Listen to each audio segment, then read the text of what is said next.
আমরা অনেকেই বন্ধু নির্বাচনের ক্ষেত্রে অনেক ভুল করি। কাদের সঙ্গে থাকবো, কাদেরকে বন্ধু বানাবো, এটা বুঝে আসে না। অনেক সময় এই বন্ধু আপনাকে অনেক ক্ষতির মুখে ঠেলে দেয়। উমর ইবনুল খাত্তাব রাদিয়াল্লাহু তাআলা আনহুর এই কথাটি স্মরণ রাখবেন। উমর ইবনুল খাত্তাব রাদিয়াল্লাহু তাআলা আনহু তিনি বলেন যে ওই সমস্ত ব্যক্তিদের থেকে তুমি দূরে সরে যাও, ওই সমস্ত সঙ্গীদের থেকে তুমি দূরে সরে যাও যারা তোমাকে কষ্ট দেয়। ওয়া আলাইকা বিল খালিলিস সালেহ, এবং তুমি এমন ব্যক্তিদের সাথে থাকার চেষ্টা করো, এমন ব্যক্তিদেরকে সঙ্গী বানাও যারা সৎ, কারণ সৎ ব্যক্তিরা আপনাকেও সৎ বানাবে।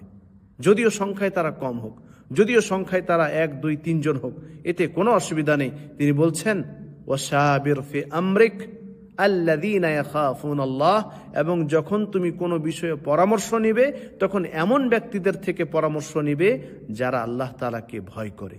কারণ যারা আল্লাহ তাআলাকে ভয় করে তারা আপনাকে কোনোদিন ভুল পরামর্শ দিবে না, তারা সঠিক পরামর্শ দেওয়ার চেষ্টা করবে এবং আপনাকে আরো বেশি ভালো বানানোর চেষ্টা করবে। ফলে আপনি আমি যখনই কাউকে বন্ধু বানাবো, বন্ধু নির্বাচন করব, তখন একটু সতর্ক হব এবং সৎ ব্যক্তিদের সাথে থাকার চেষ্টা করব, তাদেরকে বন্ধু বানানোর চেষ্টা করব।